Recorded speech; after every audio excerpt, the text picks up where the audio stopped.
They were supposed to be nobodies, goat herders from Calabria, Italy's forgotten south, scraping by on the fringe of society. But today, these same men wield the kind of power governments fear and cartel bosses envy. They call themselves the Ndrangheta. It's not just a crime syndicate, it's a billion-euro empire that funnels drugs across continents, buys silence from politicians, and buries enemies without a trace.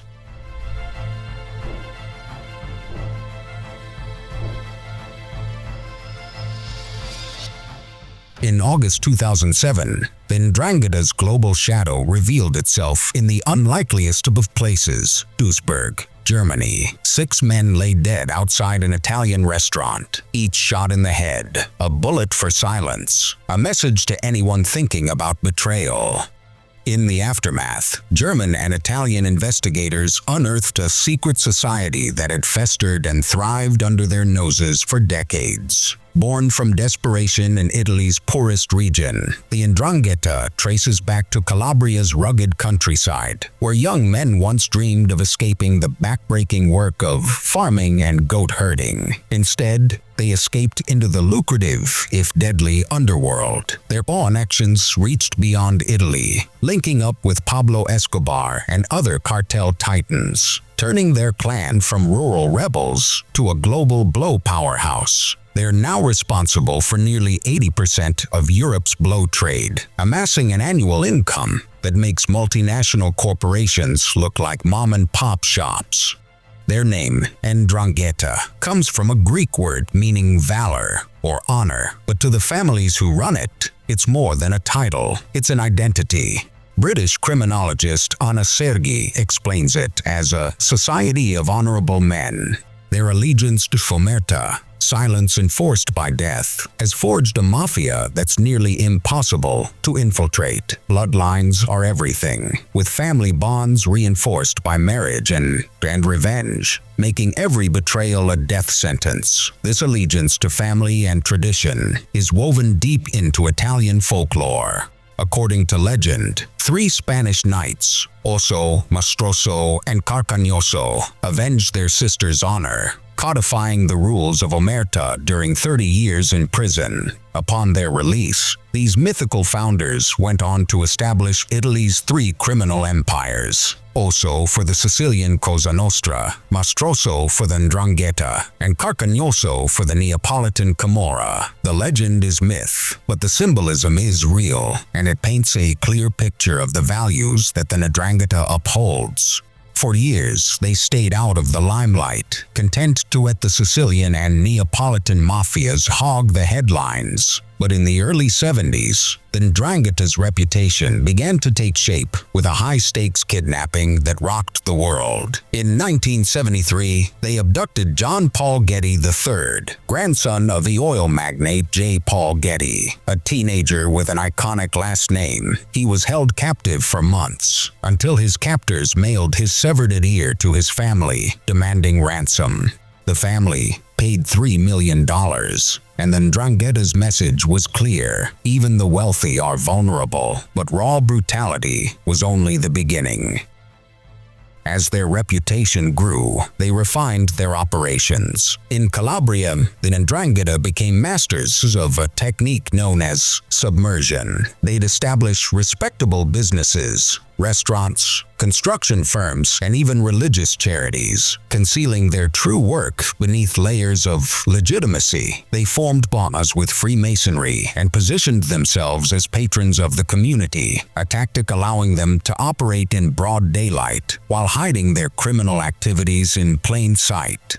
Their structure, as prosecutor Nicola Gratteri notes, is multinational, with around 150 families and a direct membership of about 8,000 people. Counting associates, this number swells to nearly 60,000 worldwide.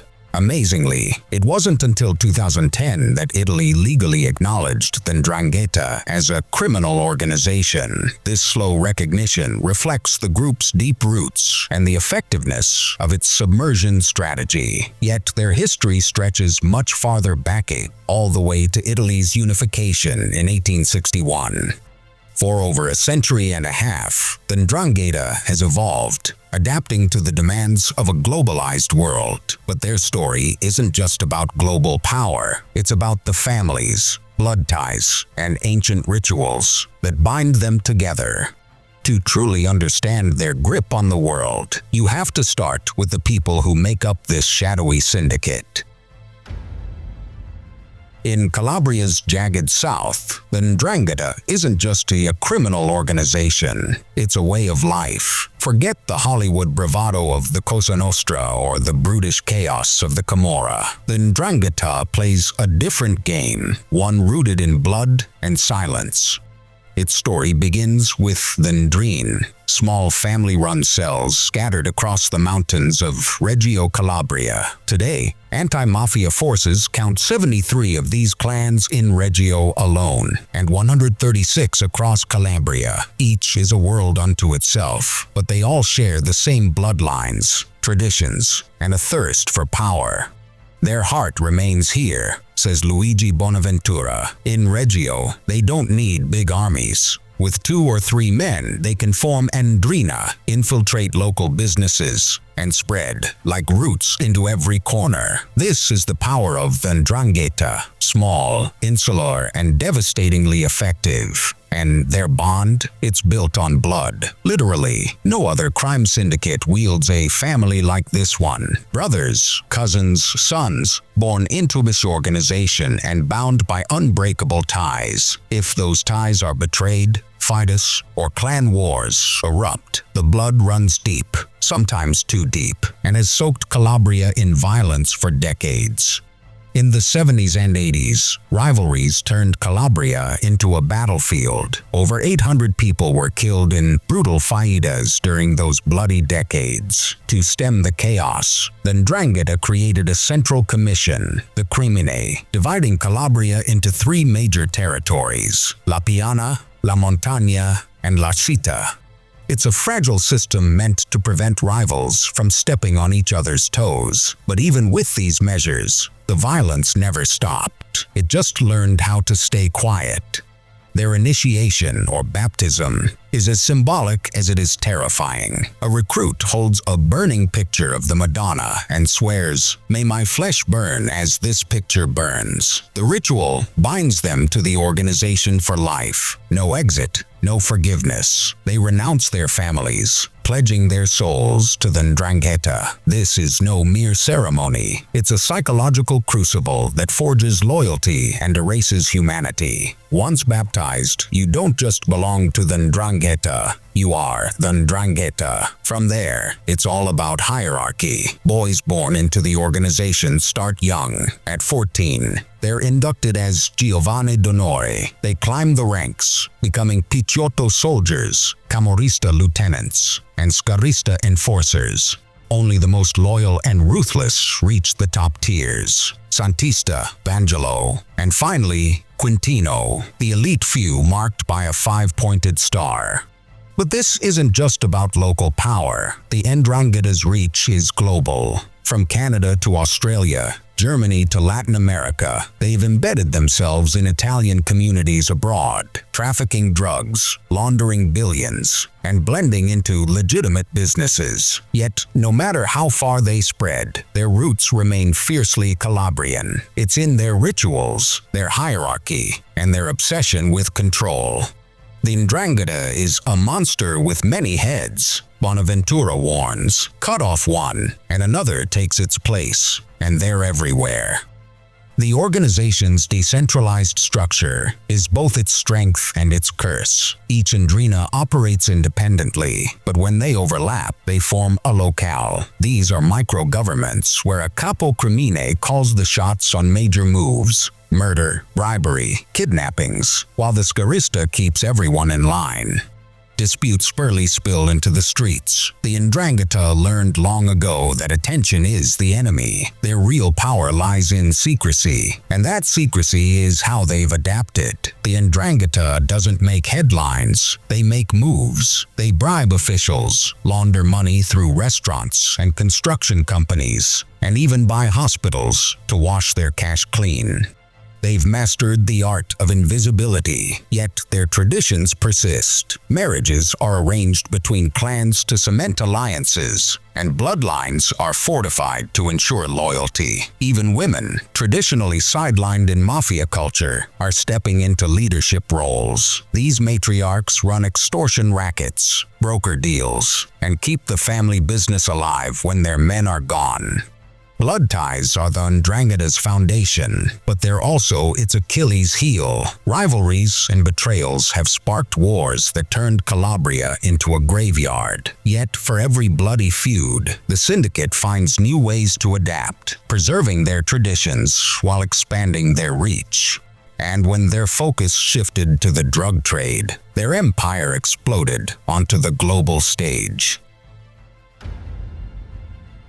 In the 80s, the Ndrangheta wasn't just a mafia. They were the architects of terror. Their weapon, kidnapping. Villages lived in fear, while ransoms funneled millions into Calabria. But this wasn't greed for its own sake. They played the long game, investing in the burgeoning drug trade. Starting with hash and heroin from Turkey and North Africa, they became Europe's silent suppliers, fueling an addiction epidemic that turned cities into wastelands. But hash was small time. Blow was the jackpot. Initially, the Ndrangheta leaned on Sicily's Cosa Nostra for Colombian connection, but they hated playing second fiddle. The Calabrians reached deep into their diaspora in South America, building direct ties with Pablo Escobar and the Medellín Cartel. The middlemen were cut out. The profits flowed directly. By the early 90s, they controlled 80% of Europe's cocaine market, their reach extending from elite parties in Paris to the alleys of Berlin. With power came carnage. The Second Ndrangheta War in the mid-80s turned Calabria into a blood-soaked battlefield. Hundreds died in a 6-year vendetta so violent, it demanded intervention from Sicily's mafia titans. Peace came at a grim price: the assassination of anti-mafia judge Antonino Scopoliti.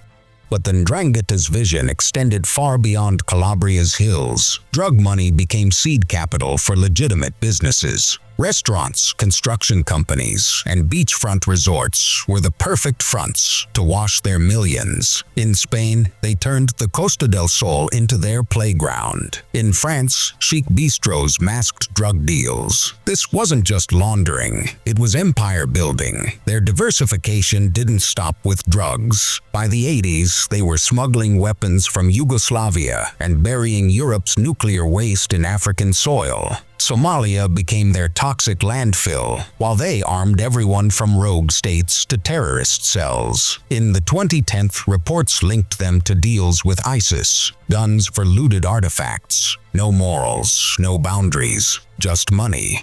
And when Europe's migrant crisis erupted, the Ndrangheta saw profit in despair. Refugee centers became their cash cows, like the Capo Rizzuto Center, where they skimmed 30 million euros from humanitarian funds, while migrants lived in filth. By then, their annual income had swelled to a staggering 53 billion euros, outpacing major corporations. Even calamity couldn't loosen their grip. Calabria's healthcare system was a mafia-run disaster. When COVID-19 hit, hospitals crumbled under corruption and neglect. The Ndrangheta swooped in, offering aid in exchange for loyalty. To the people, they weren't criminals. They were saviors. Globally, they outmaneuvered collapsing cartels. When Escobar fell, they partnered with Mexican syndicates like Los Zetas. Submarines and shipping containers moved tons of cocaine across oceans. Bribery became their silent weapon. Politicians, police, even parliament, everyone had a price. Their rumored ties to Italy's Lega Nord painted a chilling picture of a mafia infiltrating democracy itself. High-profile arrests barely made a dent. For every boss caught, dozens more took his place. But cracks appeared. The murder of Calabrian politician Francesco Fortunio in 2005 sparked anti-mafia protests. By 2018, the assassination of Slovak journalist Jan Kuciak, who was investigating their political ties, turned international eyes back to Calabria.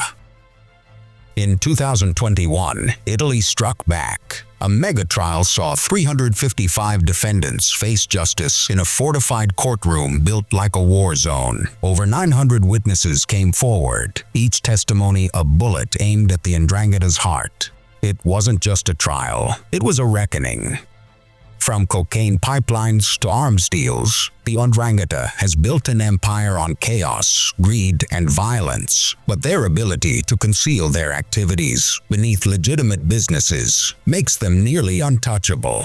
This strategy of submersion isn't limited to Calabria, it's the key to their global success. The Ndrangheta operates like a covert multinational corporation, decentralized but fiercely loyal to its Calabrian roots.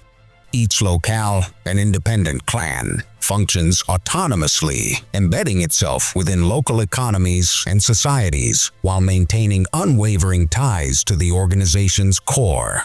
This structure makes it resilient, adaptable, and nearly impossible to dismantle. In Europe, the Ndrangheta dominates the cocaine trade, using ports like Rotterdam and Antwerp to flood the continent with drugs. They've secured alliances with Colombian cartels and launder their profits through strategic investments. In Brussels, they've acquired entire neighborhoods, hiding drug money in real estate. In Germany, over 900 front businesses, particularly restaurants and hotels, serve as their cover. Half of all Italian Mafia investigations in Germany involve them, pointing to their deep infiltration into legitimate industries. In Canada, the Soderno Group channels millions through construction, real estate, and banking, while controlling the underworld with intimidation and violence. In the US, they partner with Italian-American mafia families like the Gambinos and Bonanos, trafficking drugs and laundering money through discreet but expansive operations. In Australia, they are entrenched into the produce trade through families like the Barbaros and Sergis, turning local industries into profit machines while dominating the drug trade. Their ingenuity extends to smuggling methods, like hiding 15 million ecstasy pills in canned tomatoes, and their reach extends into politics, securing influence at every level. In South America and West Africa, they control critical points of the global drug supply chain. Partnerships with Brazil's Primeiro Comando de Capital ensure direct access to cocaine, while transit routes through Ghana, Nigeria, and Senegal exploit weak borders to move product into Europe. Their financial empire is just as expansive. In Switzerland, they hide illicit assets under banking secrecy laws. In Malta, online gaming platforms are used to launder drug money. In London, real estate investments turn the city into a hub for laundering billions. Their adaptability ensures no opportunity is wasted. But this mastery of money and influence isn't random. It's built on a foundation of unbreakable loyalty and a structure designed for invisibility. Their decentralized network shields them from infiltration, while their ability to blend crime with legitimate enterprise allows them to thrive undetected. This strategic anonymity, however, didn't evolve by chance. It was forged through alliances that reshaped their reach and power. In the world of organized crime, Sicily's Cosa Nostra may have the fame, Naples' Camorra the infamy, but it's the Ndrangheta, virtually unknown just decades ago, that now sits at the top of the pyramid. The turning point, a dark alliance with Italy's Freemasons, a connection that opened doors not only to wealth and influence, but into the very corridors of power. Embedded in government, judiciary, law enforcement, they became what prosecutors call the invisible network. We're talking judges, journalists, business elites, even police, all hand-picked members who could discreetly erase problems, silence investigations, sway decisions. And above them all is an elite, shadowy faction within the Ndrangheta, known simply as La Santa. In the 70s, La Santa emerged, a carefully selected inner circle of Santistas, capped initially at just 33 men. The price of membership One of them had to die to mock room. But it wasn't only loyalty that earned these men their place. Each Santista swore a blood oath during a twisted initiation involving three mysterious figures, symbols of Italian unification: Garibaldi, Mazzini, and La Marmora. In this ritual, the initiate's blood was pricked, sealing him to the cause. These weren't just street thugs. They were men of intellect and influence, designed to be untouchable, acting as the Ndrangheta's brains while others did the dirty work. This ritual was more than folklore. It was a Masonic-inspired network rooted in ancient rites but with modern ambitions, and it worked. With Masonic ties, they infiltrated every level of Italian society, drawing strength from alliances with secret lodges, including the infamous P2, or Propaganda Due. This squad alone boasted 44 members of parliament, 22 generals, and 12 carabinieri commanders. It was even tied to the failed coup by Prince Junio Valerio Borghese, proof that these connections were more than just convenient. They were a shield. Scandals kept piling up. In 2008, an investigation in Palermo exposed just how embedded the Mafia was within Masonic circles, even implicating Supreme Court members. Among them was Stefano De Carolis, a Grand Master wielding influence that went far beyond the courtroom. Arrests followed, but prosecutors warned that what was revealed was only the tip of the iceberg. Expo 2015, a prestigious international event meant to highlight Italian culture and innovation, became a feeding ground for the Ndrangheta, who funneled public money into their own hands, exposing the Mafia's parasitic hold on Italy's very future. The Ndrangheta controls 70% of Europe's cocaine trade, with revenues rivaling Fortune 500 companies. Beyond drugs, they launder billions into real estate, agriculture, and energy, owning over 10,000 businesses in Italy. Their global network partners with cartels, triads, and smugglers, dominating supply chains from Colombia to Europe. Invisible yet omnipresent, they enforce loyalty through blood oaths and silence. Governments crack down, but the Ndrangheta adapts, thriving in chaos like climate disasters and economic downturns. The Ndrangheta isn't Calabria's problem anymore. It's everywhere, dictating how drugs move, money flows, and power is held. They're not the future of organized crime. They're the present, and the world is already in their grip. That's the story of the Ndrangheta, a hidden empire built on blood and silence. Which other mafia or organized crime group should we cover in the next Gangs of the Globe episode? Your ideas drive these stories. Until then, stay curious, and we'll see you next time.